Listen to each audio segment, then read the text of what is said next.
It's high, high, hey, the army's on its way.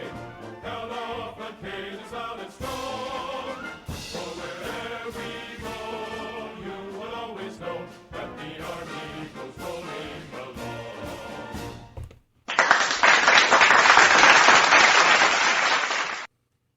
Welcome to Pegasus Research Substack Week in Review Unscripted number 13 podcast. I am Thomas, the founder of and the author for Pegasus Research. I'm an economist, a military historian, and a U.S. Army veteran. If you like my content and want to support my work, please consider becoming a subscriber or a follower on Substack or support me on Patreon. The website will be in the description section of this podcast. My apologies up front. This podcast is brought to you by the unnamed virus from China, but I will power through this this podcast, and so you'll just have to excuse me for the crackly, weird-sounding voice and the occasional cough, but we'll get through this. You know, the show must go on. So, excuse me. Okay, so the podcast for this week were the quiet U.S. strategic nuclear overhaul, the reasons for China's nuclear buildup, and the West Philippine Sea Newsletter Volume 4. So we'll get right into it. The quiet U.S. strategic nuclear overhaul. It's not unusual to see upgrades to the U.S. strategic weapons, mainly around nuclear weapons. That's not unusual to see upgrades and improvements, but in this case, the U.S. is actually updating all aspects of their nuclear triad at the same time, and most will be complete roughly at the same time, which is kind of what happened in the late 70s and early 80s. So this has often been overshadowed. It's actually been talked about for quite some time, but it's been overshadowed by the Ukraine war and China's threats to invade Taiwan. And these have been the main topics of the Israeli-Gaza war. These have all been taking over military-oriented topics for quite some time. And the strategic arms race is often overlooked, except for some of us who get really nerdy about it when we look at the Chinese nuclear buildup, which we'll discuss here shortly, and Russia doing also some upgrades to its nuclear capability, mostly around improvements in some of their old Soviet era weapons, but also trying to create weapons to become more harder for a missile defense to shoot down, mainly the use of decoys, vehicles that can reentry vehicles that can change course in space, or their mid-course corrections. So you've also seen some updates to the Russian strategic arsenal. So everybody, U.S., China, and the U.S. are all in this process of updating their nuclear arms. So that again includes the U.S., and they are going after all aspects of the nuclear triad. The nuclear triad, in case most of it's we always talk about it, is that there's the nuclear capability of the U.S. is held up by three legs, and that's the triad. And we'll go over that.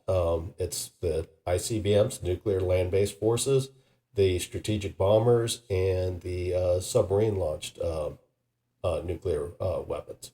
So that's what makes up the triad. So again, as I said, that the U.S. is updating its whole triad simultaneously. When this was done before, this was in the middle of the anti-nuclear and the peace protests of the 1970s and 1980s, when the U.S. made the last significant improvements. Obviously, anything nuclear was bad. You're talking about the time of 3 Mile Island and the movie The China Syndrome. So anything that nuclear was bad, and then on top of that, you had the peace protests, mainly coming out of Europe, Western Europe, West Germany, United Kingdom, that were going to host U.S. nuclear intermediate range weapon systems, mainly in the form of Pershing IIs and nuclear armed cruise missiles. So when the last time the U.S. made significant changes, there was a lot of protesting going on over U.S. nuclear policy. That's not the case anymore. So you don't hear anything about the U.S. nuclear modernization efforts, which you can say is long overdue.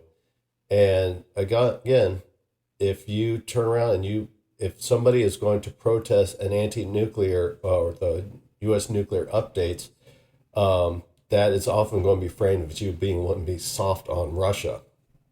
Again, Russia has also been threatening with using tactical nuclear weapons and threatening a nuclear war as well. So if you protest the U.S. nuclear modernization effort, you are often viewed as being soft on Russia because reasons. But again, I will be one to say that it's probably long overdue because the strategic nuclear arsenal is old.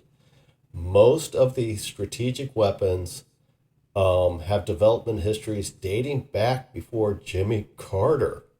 So he was president in 1977 1981. And many of these weapons programs predate his administration. I think the most modern nuclear weapons capable system we look at in the world is the B-2 stealth bomber. And that was actually created during the Carter administration, or it started in the drawing administration. So obviously these weapon systems and designs, they're old. Now, it says something about U.S. design is they have been able to stand the test of time, but it is time for a significant update to the U.S. nuclear arsenal. Not saying it has to become larger, and we'll discuss that about the size of the arsenal, but it is long overdue. And again, talked about the strategic doctrine. When we're talking about the triad, that is the strategic nuclear doctrine. That is separate of the tactical nuclear responses, which includes, for example, F-35 delivering nuclear weapons because it is a nuclear capable delivery platform. Most likely that is going to be delivering tactical nuclear weapons. So we're talking about the strategic ones. The ones that you look at are delivering from between continents. That's probably the easiest way to divide it. I know you could divide it up as, well, if you launch a B-52 from England, it's not really and attack Moscow. It's not really crossing continents, but it has the ability to cross the continents.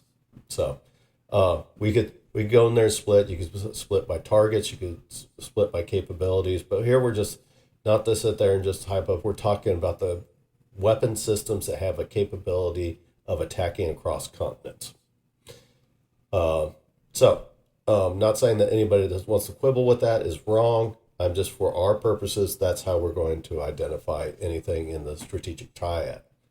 So the land-based part, which is the first part of the triad, consists of the intercontinental ballistic missiles, ICBMs, which are considered most likely the first strike weapon or launch on warning for an incoming nuclear response. So the land-based, both for the Russians, the Chinese, and the U.S., these are considered the most accurate, the most capable as far as the amount of nuclear warheads they can carry, the weight of the nuclear warheads, or the nuclear payload that it can carry, accuracy. So these are considered the main have generally been considered the main weapon of a strategic nuclear arsenal, and they're off again because they're more accurate, and again they tend to be longer range than any of the other aspects of the triad. These are considered the first strike weapons. Also, they are used for launch on warning. That's when a nuclear attack has been detected. Multiple ICBMs coming across, or SLBMs coming from subs, are coming across the two targets in the U.S. Launch on warning is when you're launching the missiles prior to the arrival of the enemy attack. So that's what launch on warning is. So these are considered the most likely weapons to be used in those types of responses. Currently, the land-based part of the U.S. nuclear triad is consists of only one type of missile, and that's the Minuteman III, which is the LGM-30G Minuteman III. We have the U.S. has 400 of them. I say we because, again, I'm an American, but it is 400 nuclear missiles that were deployed between 1970 and 1975. So this is pre-Jimmy Carter. So these missiles have been around for over 50 years, 49 for some of the youngest missiles. So these are old. They have multiple configurations of warheads, but during some of the strategic limitation talks with the Soviet Union in the later stages of the Soviet Union under Gorbachev and with the Russian Federation, they did reduce the multiple independent reentry vehicles. So we're having multiple warheads, MIRVs, on each missile to having a single warhead on each missile. So they have 400 warheads on the 400 Minuteman III. The Minuteman III is a solid rocket 3-stage missile. That means that it is very low maintenance when you compare it to a liquid fueled rocket. And for the most part, liquid fuel rockets for ICBMs has pretty much gone the way of the dodo bird. It's not something you see. I think the North Korean ICBMs, which are not really operational missiles, they are still all my reading is that they're still liquid fueled. But the U.S. is their missiles, along with the Soviet or Russians, are just all solid rocket fueled. Makes it easier to launch quicker. So there's not a lot of preparation work to launch a missile. So one thing about the Minuteman III, again, it is old. There's only 400 of them. I think there's a couple dozen left where they do missile tests to make sure that they can test that the hardware is still working. And the Minuteman III's basic design dates back to prior to 1970 because you used to have the Minuteman I and the Minuteman II.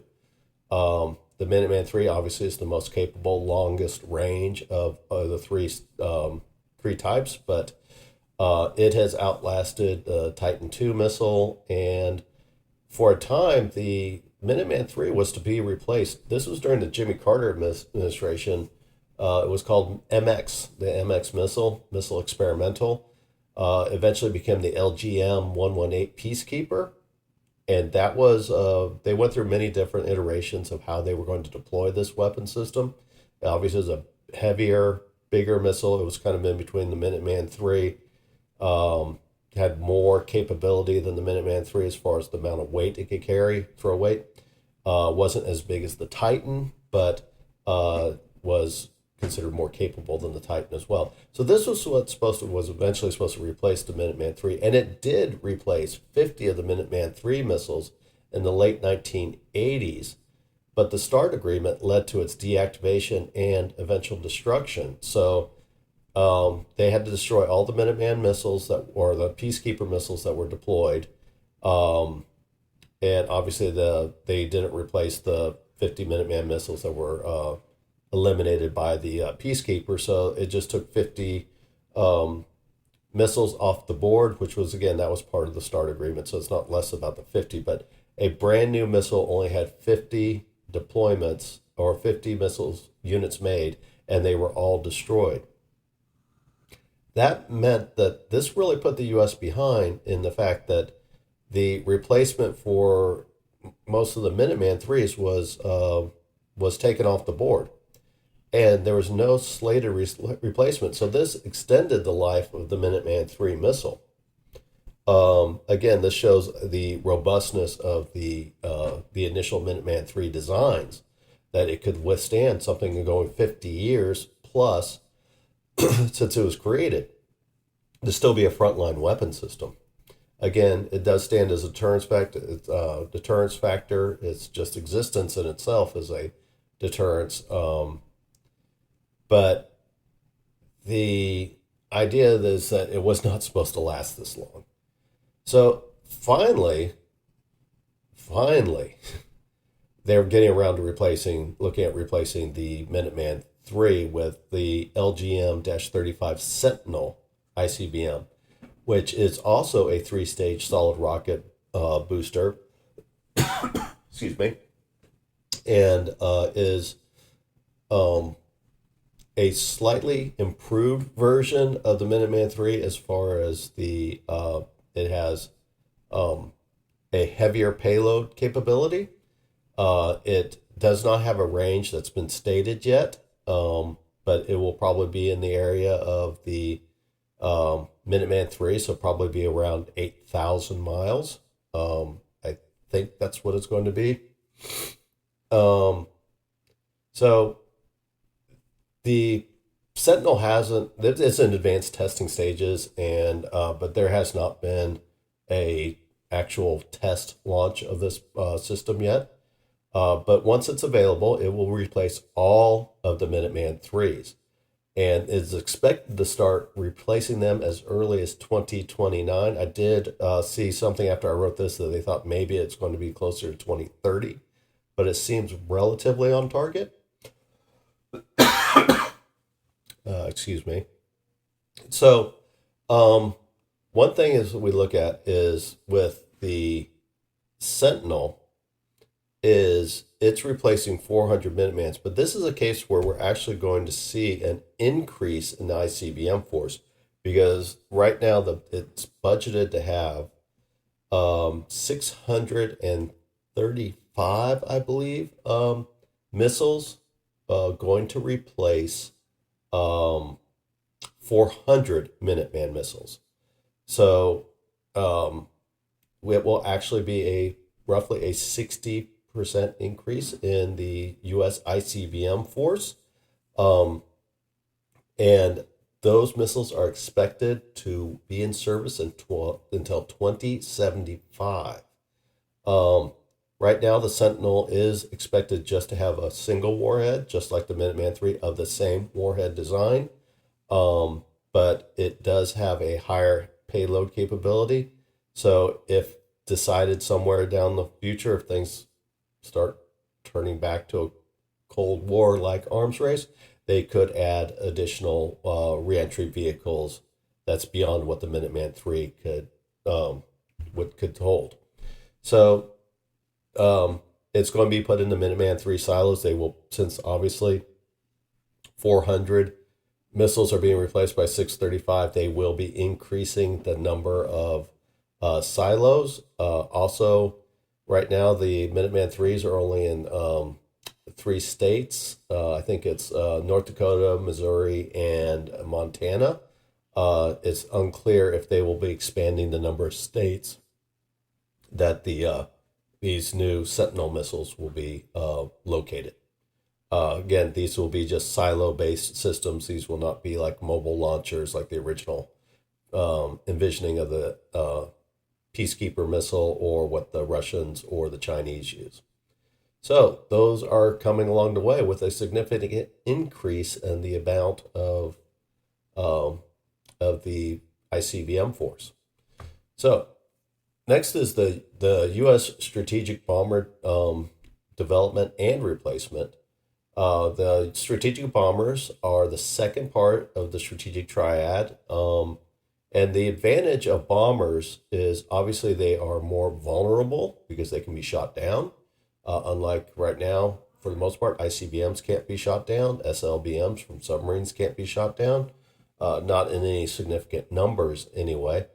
And so there is a vulnerability in the use of manned bombers.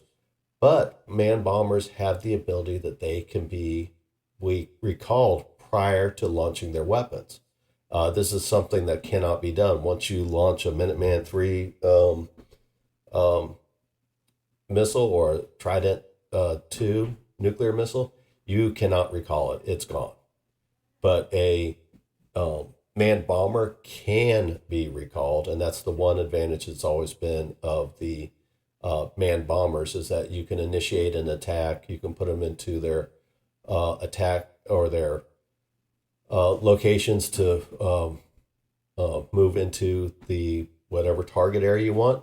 They also have the ability, if there's a degraded air defense system, they could orbit the target as well. Probably not something you can do in Russia, but you could do it in possibly some other countries, especially when you look at the stealth bombers.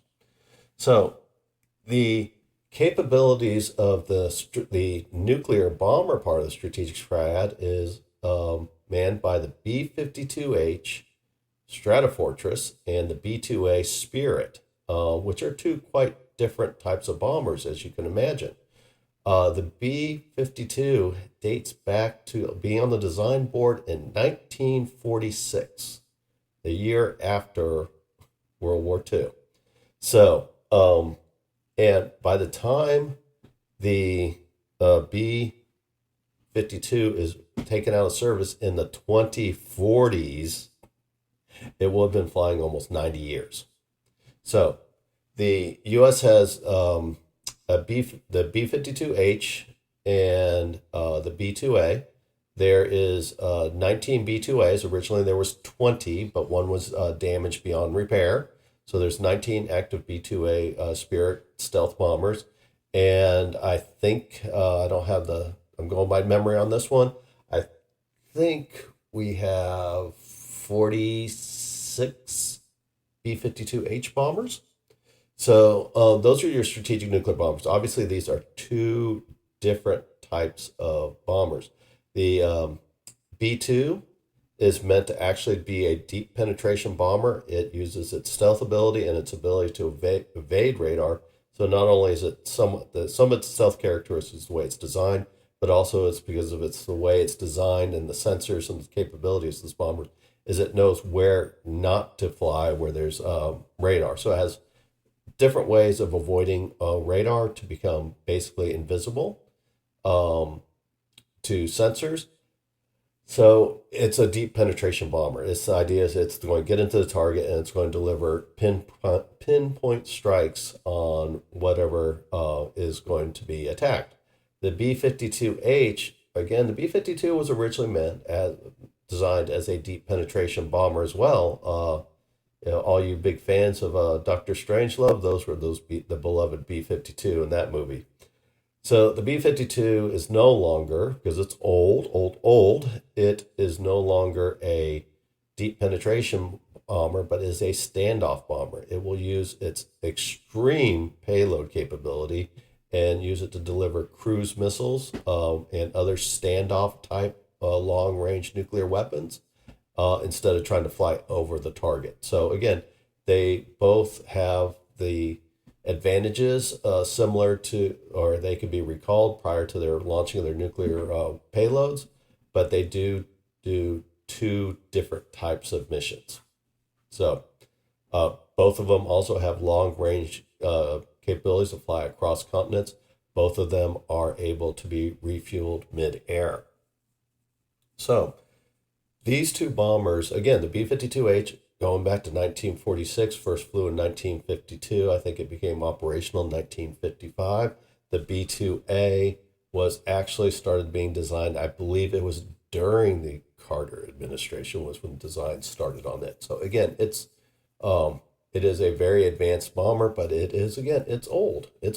And so it is slated for replacement as well. Now, one bomber I didn't mention is the B-1B Lancer bomber. So the B-1B was originally meant as, when it was the B-1A, was a high altitude bomber, but that was rejected by the Carter administration. Again, the B-1B is older than is prior to the Carter administration as well. Again, 1977, 1981 was the Carter administration. The B-1B that was eventually chosen was a more of a lower altitude bomber to do as like the B-52H, and the B-2 was meant to be a deep penetration bomber. Well, part of the START agreements in the 1990s, I think it was START, is the B-1Bs had their nuclear capability disabled. So these are no longer nuclear capable bombers. They can only deliver conventional ordnances. So they are strategic bombers, but they are not strategic nuclear bombers.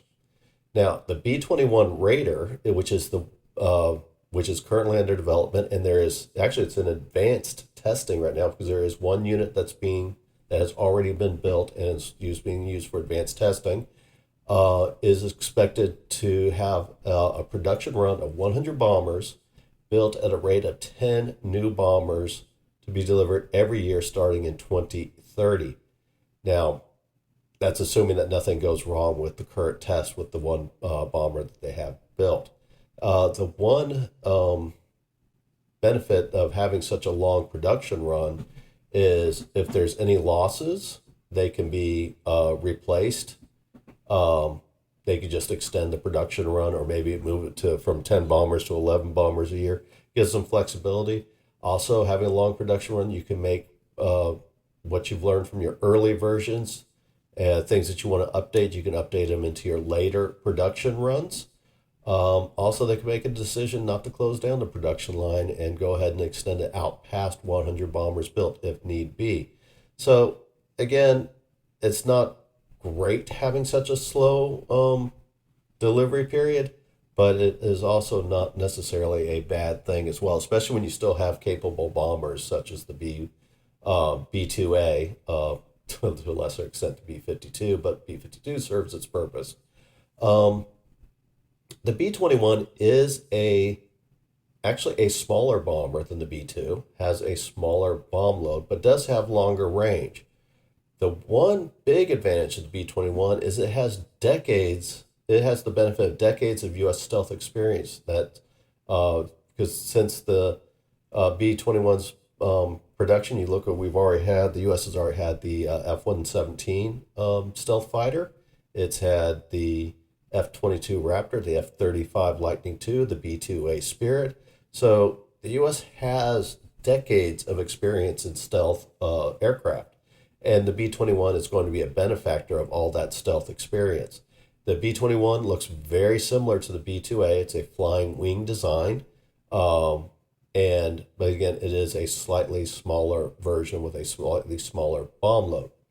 Now, the 100 B-21 Raiders will replace 169 current U.S. strategic bombers.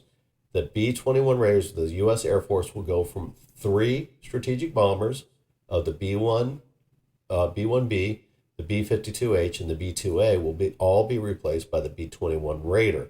So 100 aircraft will replace 160 current U.S. strategic bombers, thus reducing the U.S.'s heavy bomber capacity. Now, this is somewhat hidden in that, so it's like, okay, we're actually reducing our bomber fleet, but actually the nuclear capable bombers is going from 65 to 100.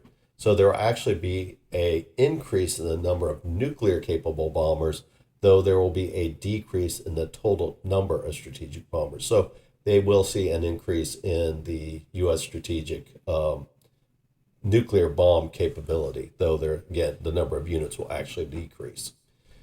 So the final leg of the triad is the U.S. Navy's nuclear capable submarines, the SSBNs of the U.S. Navy.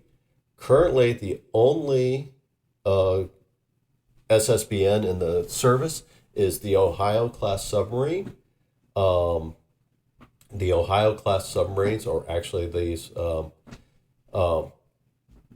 overall the SSBNs, but especially the Ohio-class, because these are extraordinarily advanced silent submarines, extraordinarily hard to detect, especially once they go into their patrol waters throughout the world.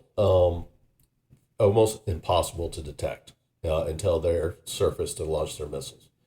So it is considered the safest, most survivable part of the nuclear triad.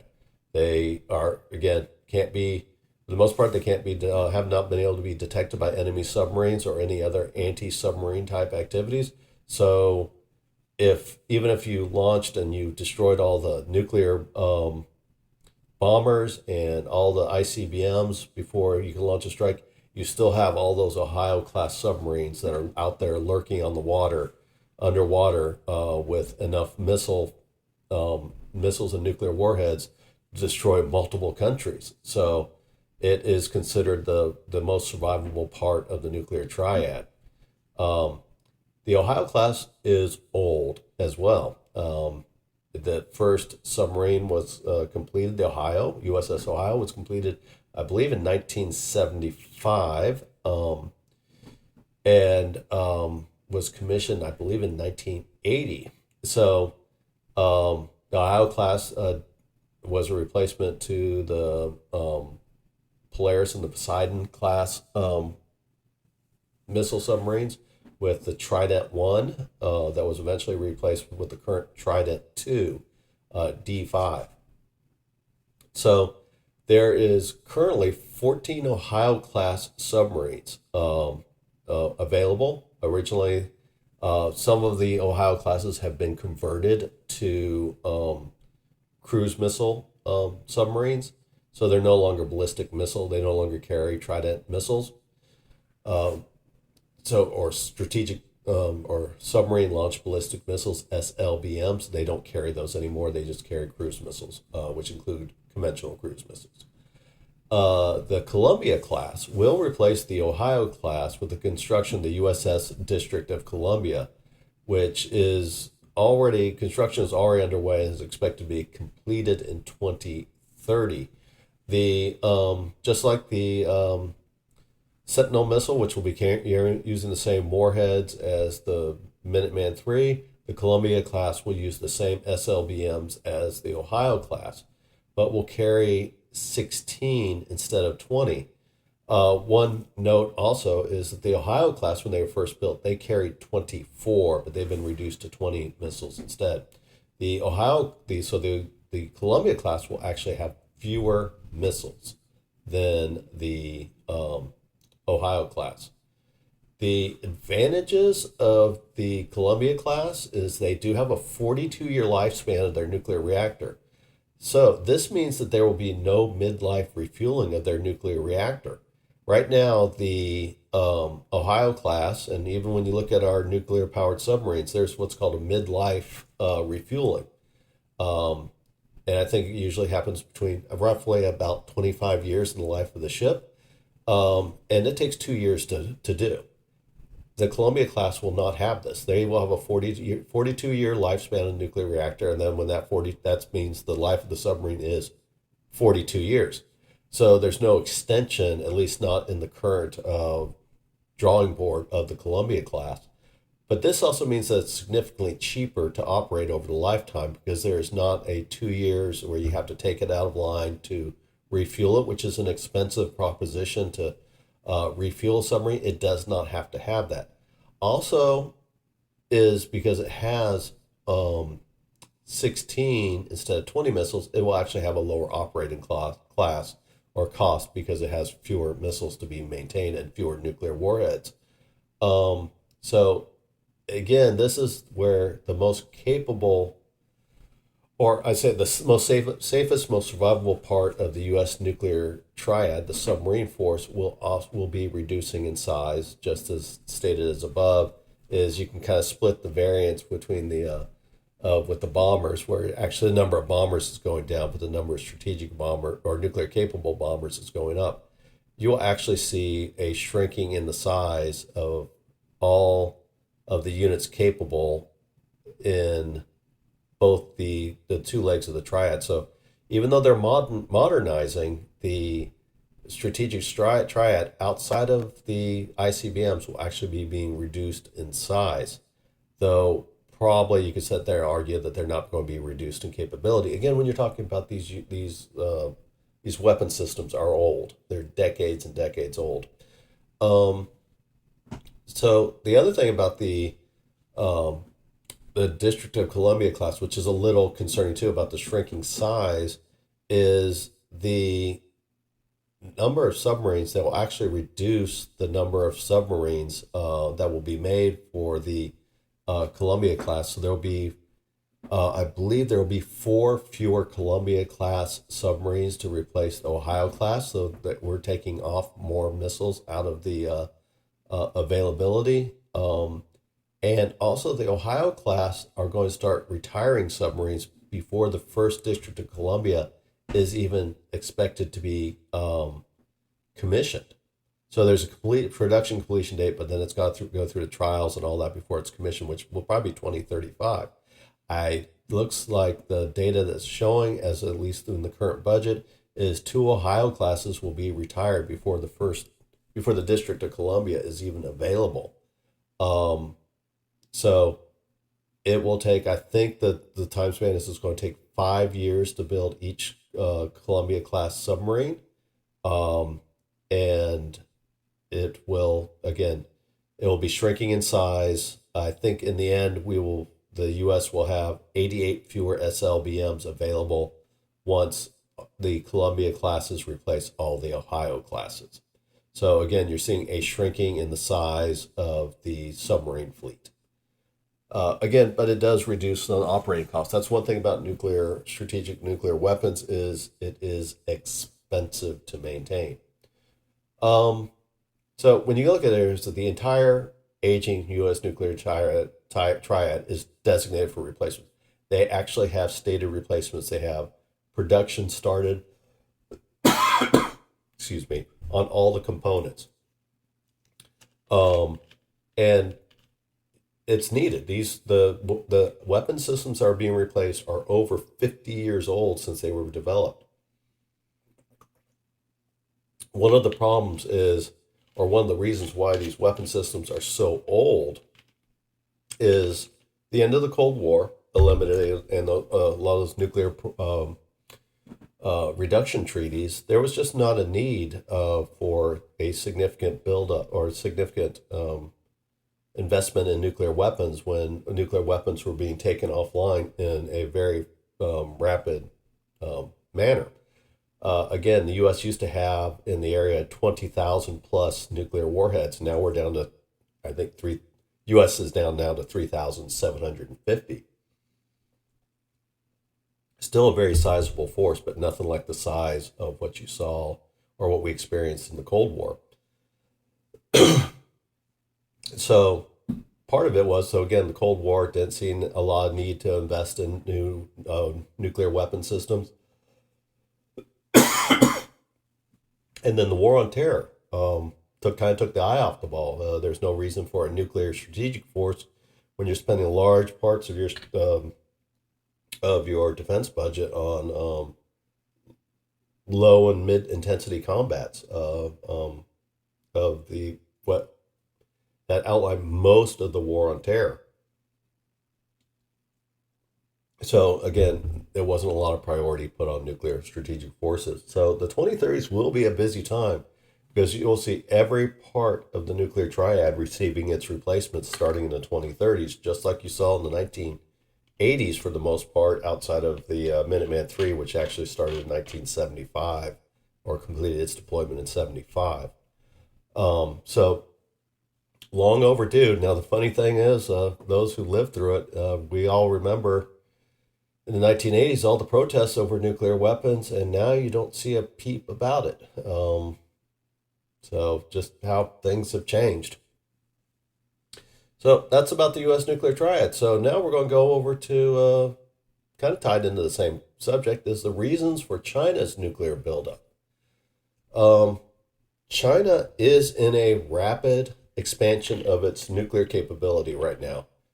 It mainly has been focused on its ICBMs. So the expansion is somewhat frightening is because, again, when we look, the U.S. was looking at, our U.S. looks at us and says, hey, our nuclear forces are old. And here's China going in there like gangbusters. Actually, China is building more new nuclear weapons faster than any other country. And this nuclear expansion coincides with a very aggressive rhetoric coming from China. So this has kind of sparked alarms as people watch the military and nuclear watch groups see this expansion occurring in China. Now, China, what early nuclear weapons policy, they've been a nuclear power since 1964. 1984, I believe, when they exploded their first atomic bomb, with help. Well, they got a jump start from the Soviet Union on their nuclear program, but the fallout between the Soviet Union and the People's Republic of China in 1960 had Nikita Khrushchev, the Soviet Union's premier, withdraw all Soviet advisors that was helping with the nuclear program from China, and it also stopped the delivery of nuclear-related equipment. But they did show the Chinese enough scientists and technicians enough. They provided enough equipment that the Chinese were able to create their own nuclear program. So it was somewhat of a homegrown program, but it did get, again, it got a good jump start from the Soviet Union. So they were able to explode their first nuclear weapon, a plutonium-based weapon, I believe, that had a 22 kiloton explosive power, which is about the same as the second U.S. atomic bomb that was dropped on Nagasaki. It was exploded in the western part of China at their Lop Nor nuclear test site. So that was the birth of the Chinese nuclear weapons program. Now, China took a position with their nuclear weapons. They didn't try to go into this rapid expansion like the Soviet Union and the United States did. The Chinese nuclear policy was to keep a minimal nuclear deterrent, which consisted of about 200 nuclear warheads and about 20 ICBM silos. As I stated above, maintaining nuclear weapons, strategic nuclear weapons especially, is expensive. So they did not, China was a relatively poor country until, and just very recently, after the opening up with Richard Nixon and the rapid expansion in the Chinese economy that we saw starting in the late 80s going up through the 90s and all that. And we have the China that's the second biggest economy in the world. But China before that was a generally poor country and could not afford maintaining a large nuclear force. So they chose to have a minimal nuclear deterrent. So as China's economic power increased, this led to increased military strength. And what they've seen with this military strength is that they see that this was conferring diplomatic power comparable to the United States. So it started looking at the fact that if it was going to be respected on the world stage, it needed to have a larger nuclear force than what its minimal deterrence. So China looks around the landscape and it's looking at its rivals, not necessarily looking at Russia, and it looks at its two nuclear rivals in the United States and India, which China, again, can sit there and say, not say that they have generally a hostile, somewhat of a hostile, but not to the point of being war. They still rely on our markets. But they look at us, look at the U.S. and they look at India suspiciously. This modest nuclear warhead force of 200 warheads seemed insufficient to counter India's 170 and the U.S.'s 3,750. And also when China was looking at it, and this is something that's come from Russia too, is they looked at the anti-nuclear or the anti-ballistic missile capability of the United States, and they look at 20, all of a sudden their 20 ICBMs looked in danger of being able to be negated by the U.S. anti-missile capability. Now, one thing the U.S. has made the point, and this is true, is the anti-missile capability in the United States, which is based in Alaska on the West Coast, and also it's also available on certain naval ships, is, again, it's in Asia.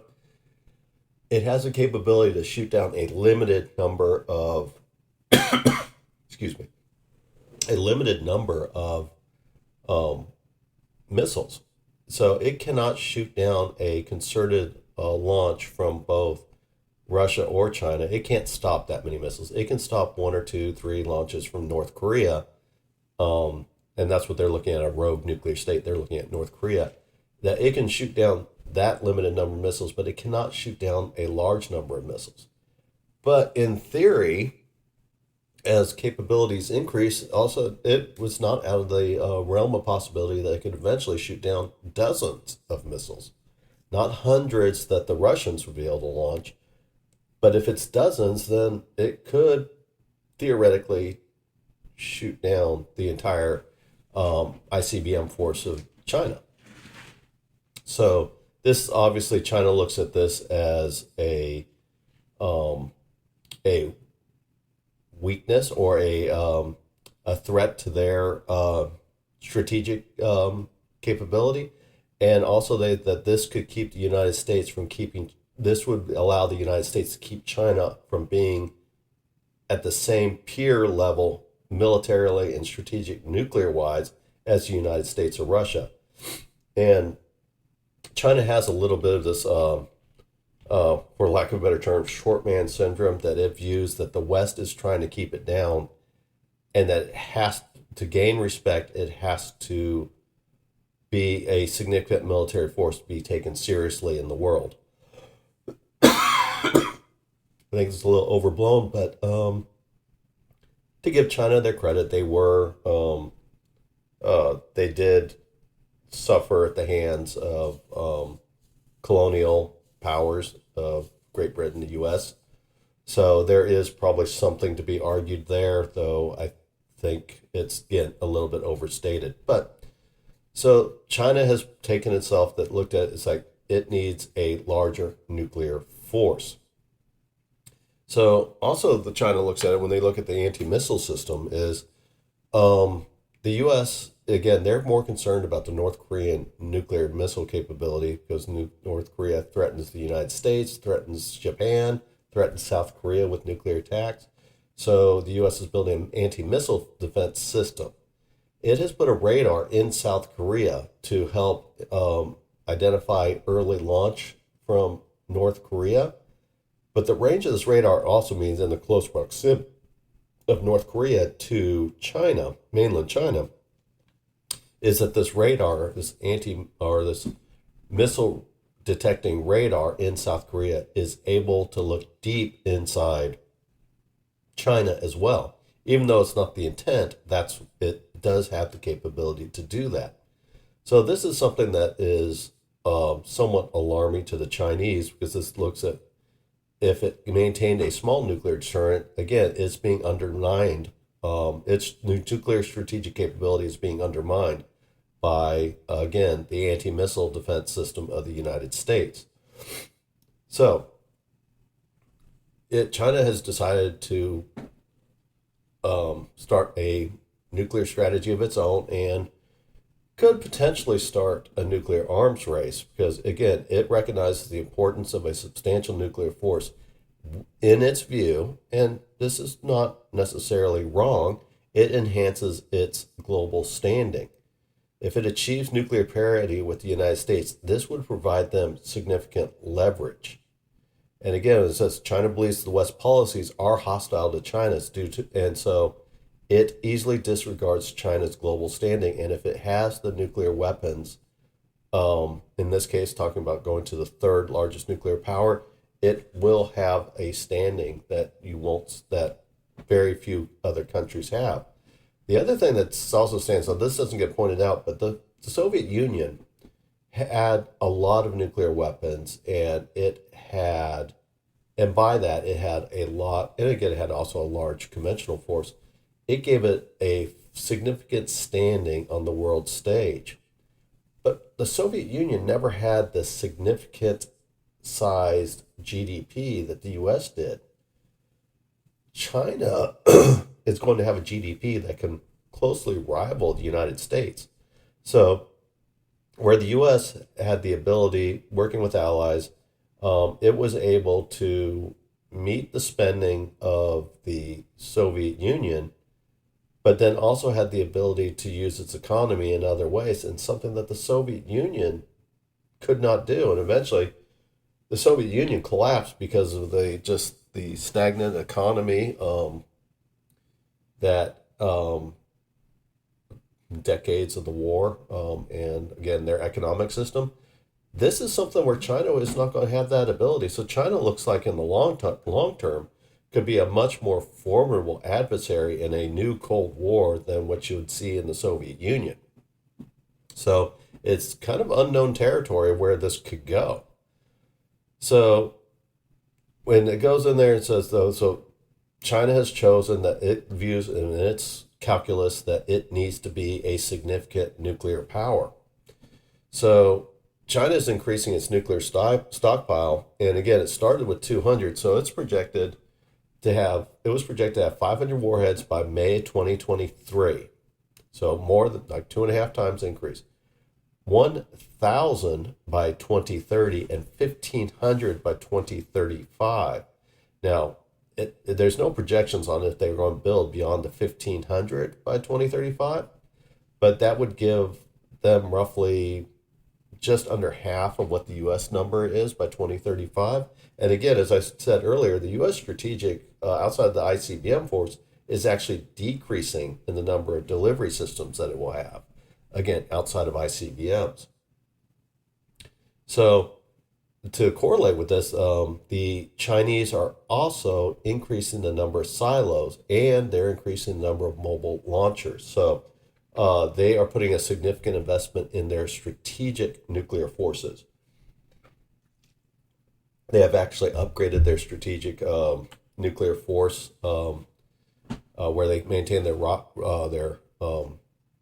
longer range rockets and missiles has been upgraded in the hierarchy of the People's Liberation Army so that it gets more resources. So again, this is something that's being a significant investment to the Chinese. So again, this will put China with having by 2035, they will have the third, actually prior to 2035, but they will have the third largest nuclear force in the world and a peer capability of the U.S. both economically and militarily. And so along with China's aggressive and arrogant and often unreasonable demands, this causes concern in the Indo-Pacific and Europe. Because again, the Soviet Union was never able to rival the U.S. economically like we could possibly see with a China.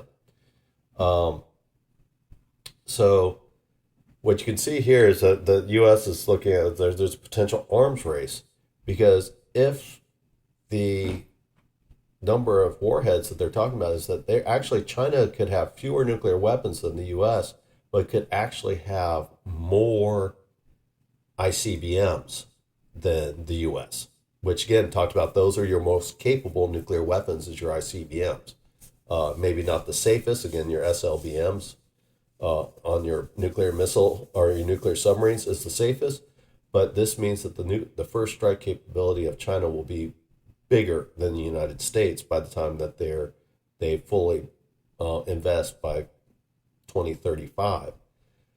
And this on top of, again, a China that's aggressive, arrogant, and often unreasonable when you talk about, and we'll talk about this briefly, about what's going on in the West Philippine Sea.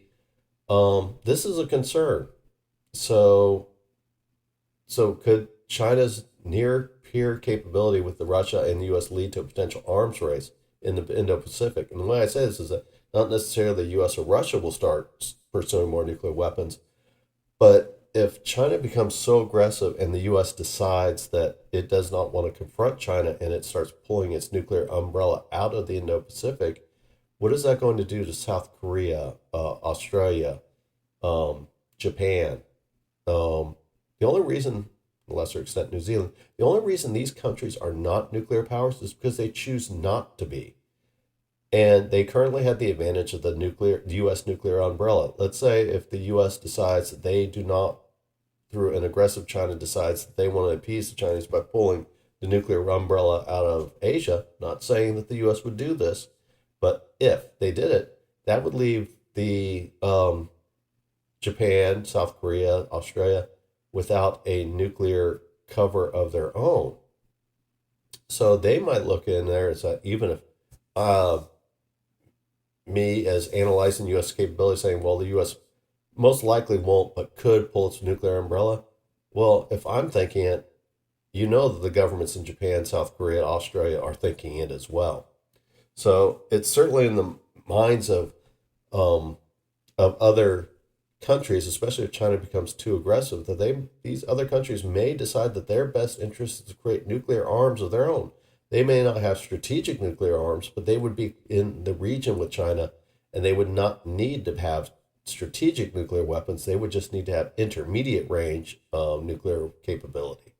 So again, this is something that could be somewhat destabilizing depending how aggressive China gets with its nuclear ability. Once it builds up full nuclear force and it has the size of an economy, how much does it want to throw its weight on and threaten nuclear war? Or will it be, again, this is unknown territory for the U.S., but or for the world for that matter, is when you look at China's actions in the South China Sea, Tibet, Hong Kong, Taiwan, do countries really feel secure if the U.S. nuclear umbrella withdraws? And is that a risk they want to take considering how aggressive China is with its neighbors? So it's with the U.S. upgrading its strategic nuclear forces, China in full-blown effort to expand its nuclear forces. And again, with a very large economy that you see in China, the world is crossing into an unknown territory with this. And the European Union is starting to recognize that too, where they're starting to see China as a threat to European security, which is why you also see probably NATO and European Union having, outside of the U.S., having their own communications with regional powers in the area of China, not only because of its economic power, its potential strategic nuclear power, its conventional power, also its capabilities in cyberspace and cyber warfare. So this is something that is concerning to both the U.S., the region, and as far as Europe. So more to come on this. Again, unknown territory, what's going on here with China. All right, so West Philippine Sea Newsletter, Volume 4. So, more exercises occurring in the West Philippine Sea as the Philippines continue to work with partners throughout the region to increase its capability. It is really, Philippines are really working on increasing their readiness through, I would say, a lot of it's deterrence. Some of it is through improving capability in challenging China over the West Philippine Sea. Again, China's illegal actions in the regions. This week, they sent a survey ship into the Vietnamese exclusive economic zone. This led to a rebuke from Vietnam. So it's not just Philippines that are dealing with with issues from China. Vietnam is as well, and I think it's around the Gulf of Tonkin and a survey in that area where all of a sudden China's pushing international rules to try to claim larger parts of the what has been traditionally Vietnamese territory.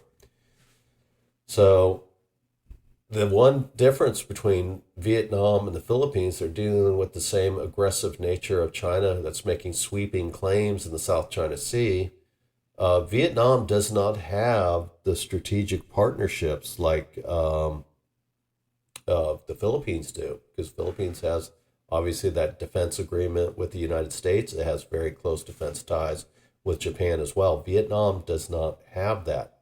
So also the Vietnam is in closer proximity to mainland China than the Philippines are. Again, the Philippines have some of that protection of being in the first island chain and China being hemmed in by the first island chain. That's a disadvantage of the Vietnamese. So the Vietnamese obviously have challenges of their own with China, and it just reinforces the actions that the Philippines are doing to fostering their alliances to give them more options to stand up against Chinese illegal activities in the South China Sea. So there's a number of exercises that actually occurred this month. One is still underway, and the other one had just finished up during this riding. The first one was the MASA 2024 exercise, which is a Marine Aviation Support Activity. um, began at Fort Bonifacio, which is the Philippines Army's national headquarters. And this was, again, another operation to increase interoperability between the two nation armed forces for military contingency operations, first aid, and disaster relief. Excuse me. So this one focuses on a lot of aviation activities and littoral operations, and included a live fire exercise in the littoral operations areas. So again, this is important to how to operate in the Pacific is these shallow water shoals. This is important exercises for both the defending the Philippine EEZ, but also if need be, defending the main islands of the Philippines themselves. The Philippines obviously have a lot of experience in this area, so it's a great experience for the U.S. As well as the Philippines be able to become, working at becoming more efficiently operating with U.S. forces, and also, again, other allied forces in the area. So again, the Philippines are really working on improving their readiness for any eventuality with China. Another exercise was the Solicanib 2024 exercise, and this was an exercise mainly between the Philippine and the U.S. Army at Fort Magsaysay, aiming to establish a joint operations center at the fort. The exercise was called the JPMRCX, or that's what the main goal of the exercise. That means Joint Pacific Multinational Readiness Center Exportable. It was basically to create a mobile JOC, Joint Operations Center. And this provides real-time information sharing, joint planning, execution of military operations between nations. This was a first for the Philippines to work with a capability of a JOC.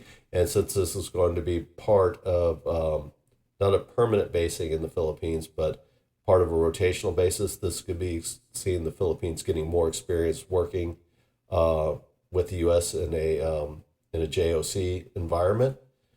So again, this is further establishing the capabilities of the Philippines. And this shows a lot is that because the Philippines do have the defense alliance with the U.S. and again another one with Japan. The obvious foe right now is China. The Philippines are not going to just settle on letting the U.S. and the Philippines fight, or the China fight it out. The Philippines are working to be the active partner in this area, and sharing into the risks and the burdens of a possible confrontation with China. So the Philippines are putting a lot of effort in military readiness. Again, they're just not relying on the bigger military powers in the region that they're allies with. They are striving to become active partners. Not saying the Philippines are looking for a fight, because I say that they are being patient with the way the Chinese are acting out, and they are refusing to play China's game, which again, that irritates the Chinese. So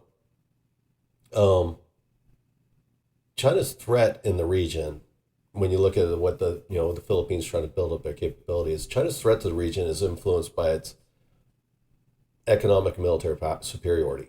It is obviously the biggest power in the region. You could say the U.S. is in the region, but U.S. coming across from, mainly is in the Eastern Pacific, but is operating in the Western Pacific.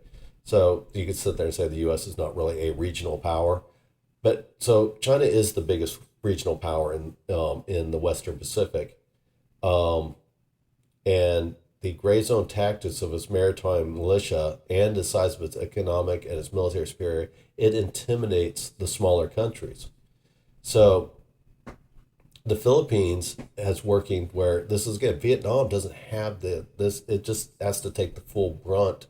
It's trying to form some cooperations with some of the smaller regional powers, which again, China is aggressively opposed to. The Philippines has powerful allies for its defense alliance. So it is, and not only does it have a defensive line, it is willing to coordinate with these defensive lines and to train and increase its capabilities. So it can disregard China's demands because, again, China uses intimidation factors to intimidate smaller opponents into compliance, or intimidates or makes those smaller powers so afraid they will not even rise up against China and will just accept whatever China does just to avoid the conflict. China is also, because it uses gray zone tactics, wants smaller countries that want to defy China's edicts, decrees, threats. It wants to use gray zone tactics to prod those smaller countries to fire first. So it's believed that China's adopted this fire first policy. So the idea is that, hey, once, let's say, we'll just go in there and say Philippines fires first, then that gives China all the excuse in the world to use its military force to sit there and say that it's restoring order, or it's acting out against an aggressive country against them, or something like some countries taking away China's rights. They want that first shot so that they can have that cover to say that they have the moral superiority to act out however they want. But they're using the gray zone tactics to set that up. The Philippines have refused to mirror this tactic, and this irritates China to no end. And the Philippines are using these defensive alignments, which irritate China to no end. So the Philippines have really played all its advantages and all the disadvantages to China to such a point that China is really in a rock and hard place. I've talked about this again, is that they cannot afford to have a war with the Philippines because that means they have to give up their plans for Taiwan. So they cannot have the Philippines and Taiwan at the same time. They have to choose one or the other. And if they want to be successful against Philippines, they have to focus on Taiwan first to get into the first island chain. So the Philippines is not a fight they want, but China's got to the point that they've gotten so used to intimidating these smaller countries that they do not know how to really respond to what the Philippines are doing. But they can't back down because they will lose face, because they've already made these widespread decrees that the South China Sea, which includes the West Philippine Sea, in their mind, is their area, their sovereign territory. They've already disregarded Philippines' arbitration rulings in 2016 that says that the Philippines EEZ, which is representing the West Philippine Sea, is their sovereign territory to operate in for their economic advantage, and not China's. Well, China's rejected that, so China cannot back down from this. So the intimidation's not working. The gray zone tactics aren't working. The Philippines are forming alliances. They're improving their readiness against China's wishes. And anything that China does is not working, and it's frustrating to China, and they're losing face on the international stage, which is also part of the Philippines' strategy. That's why they blast out through media all the things that China is doing in the South China Sea, in the West Philippine Sea, in places like the Second Thomas Shoal, the Scarborough Shoal, the Escoda Shoal. All this is being well documented and transmitted the world to see what China is doing. So China is really in this place where they don't know what to do, but they can't back down. So China's latest escalation, which actually went into effect today, and I haven't seen any reports on this, is after the Scarborough Shoal incident in May, where Nito managed to bypass the Chinese blockade to resupply Philippine fishermen. The Chinese were furious at this. And they designated that starting on June 15th, they would start arresting all foreign invaders in the South China Sea.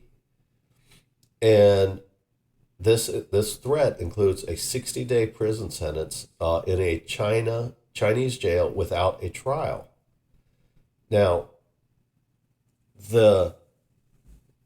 so starting today, this is what they're supposed to. So Philippine fishermen, supposedly in the Scarborough Shoal, the Second Thomas Shoal, even the Philippine Marines on at the Second Thomas Shoal on the Sierra Madre could be subject to arrest.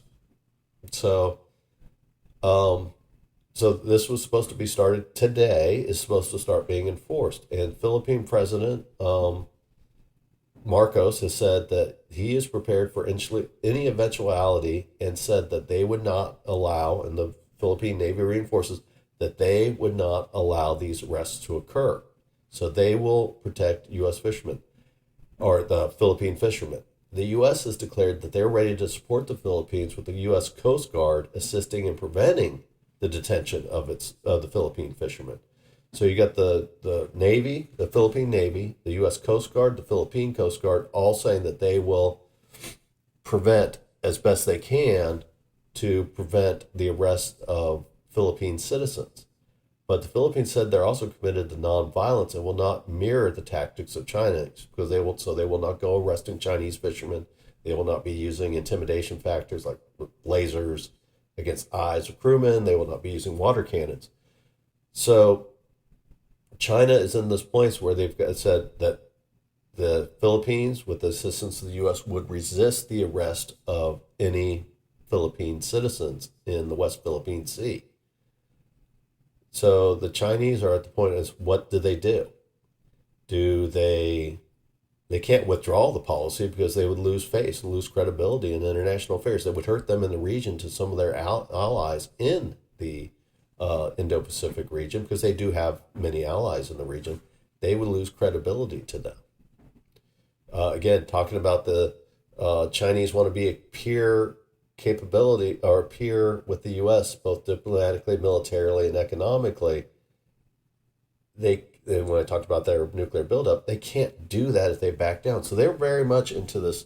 And again, China, one thing that China is, they do not ever admit they're wrong. China is never wrong in their eyes, and they will never admit that. So what did they do? How did they not lose credibility? Did they proceed to arrest Philippine fishermen and threaten a confrontation with the Philippines and the U.S.? Do they withdraw their June 15th order? Do they find some new flexibility in that order and not execute it on the 15th? Do they leave the order fully in place but steer clear of Philippine fishermen to avoid any type of confrontation? Do they do a show arrest of maybe some Vietnamese fishermen, or maybe some Philippine fishermen that stray outside of the protection of the Chinese and U.S. Coast Guards? Or I'm sorry, the Philippine and U.S. Coast Guards? It's really up to how far is China willing to push this.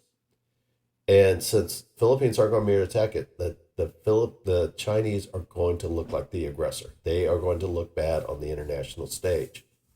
So it'll be interesting to see what's going to happen if they find some new flexibility.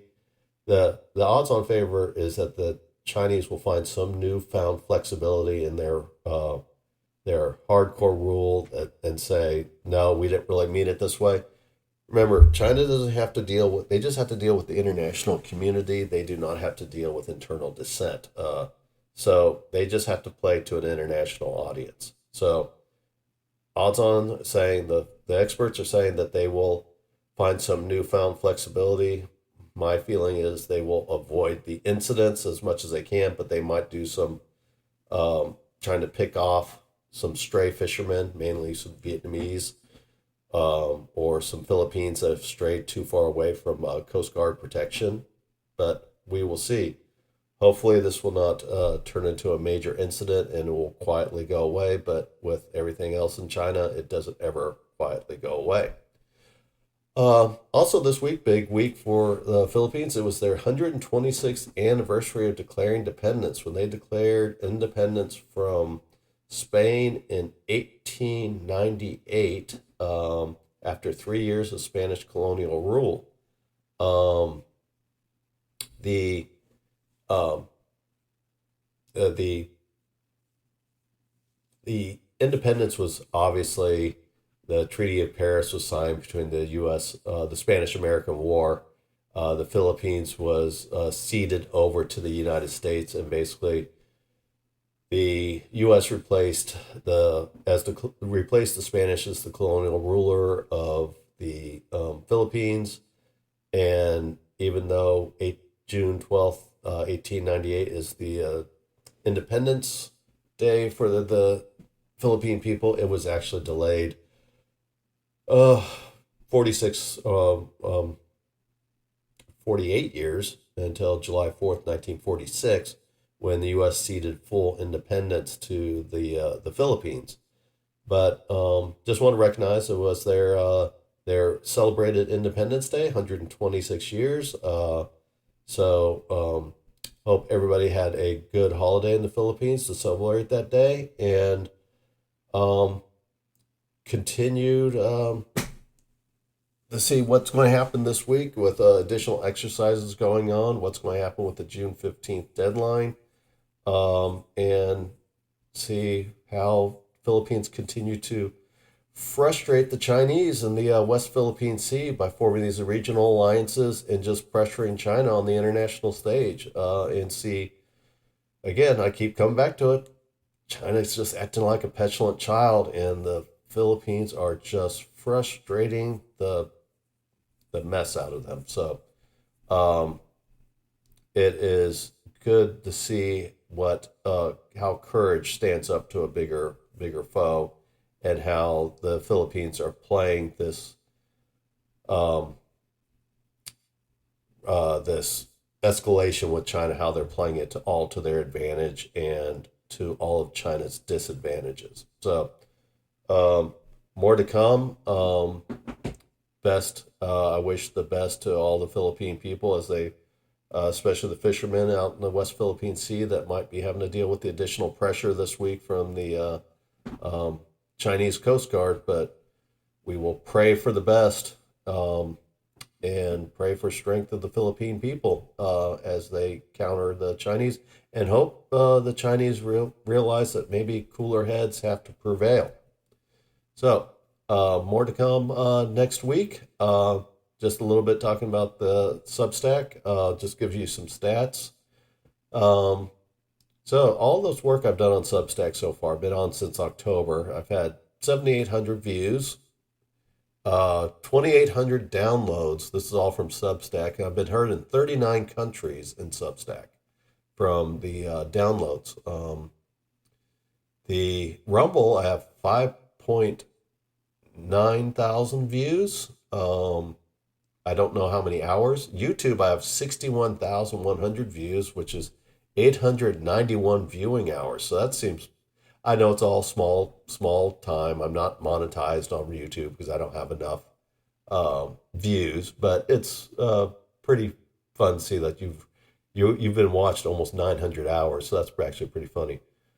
Locals is a whole different thing. I've only had 20 views on that platform. So no matter how hard you try to build up that platform, it just doesn't seem to go anywhere. I think to get really advantage of locals, you already have to have an established name, but we'll see. I'll just continue plugging along. I want to have other options because sometimes YouTube plays with the algorithms. So we'll see. Just kind of a fun thing to say. The 39 countries is kind of fun to hear about too. So if you like my work, please consider subscribing or following. You can support my work on Patreon. You can also become a paid subscriber to Substack. That would be greatly appreciated. Though any follower, any subscriber will help me, especially when this, unfortunately, a lot of it is a numbers game. You need to have followers, you need to have views, to have some form of credibility to get yourself far higher up on the algorithms. I will continue to try to continue refining these broadcasts, refining my delivery, refining my videos. I did get one question about why I produce so many different types of videos and ways to deliver paper. I do paper, I do AI videos, or I'm sorry, AI voice samples that's offered by Substack just to give a sample, a quick 1 minute view. I do video samples to try to get interest because somebody might commit to a 1 minute video to see my content versus before deciding whether they want to see the 3 minute or the 8 or 9 minute video or before they want to read the paper. So I'm trying to find any way to reach an audience to start building some form of audience. Do I continue to do this all the time? No, but I need to find an idea where the audience is to sit there and say, how do they want to consume this data or consume this content, and see them coming to, hopefully, to Substack and look at read the more in-depth paper or the more in-depth video. So, but I'm just trying to, anything to do to attract interest in there, because again, talking to marketers, people will commit to smaller, shorter content to decide if they like something before they commit to longer form. So that's the reason why I send out so many stuff. Again, I don't see that as being a permanent way of doing it. It's just a way to try to sit there and see where my potential audience is and how they want to consume my content. So that's kind of why I do that. Also had a funny comment. I think it was on YouTube. It's funny is that you can write an article and try to be as neutral and see both sides. I try to do multi-causal approaches to things. That often means that I'm not, I try to give some openness to both sides, but because I don't lean heavily pro-Ukrainian and I don't lean heavily anti-Russian, so I kind of try to see both sides of the issues. I will sit there and say that, on the Ukraine war, the Russians didn't need to invade. There's no reason for them to be invaded. They were wrong to do it, but there's also no reason for NATO to push their borders all the way to Ukraine. There was no need to do that. But so I try to see both sides. But because I don't fanboy on one side and the other, it seems like one article will get me hate from both Ukrainians and Russians. So that's always kind of fun when you're hated by both sides. Again, that's hyperbolic. There's only one person, but I see that a lot where because I don't lean one way or another on the scale, I catch grief from both sides at the same time. So kind of a funny thing to go with. So again, please consider subscribing or following me on Substack, YouTube, Rumble. All of that information will be in the comment section. So until next week, thank you for sticking with me through the coughing and the weird voice. I really appreciate it. And I hope all of you have a great week. Thank you.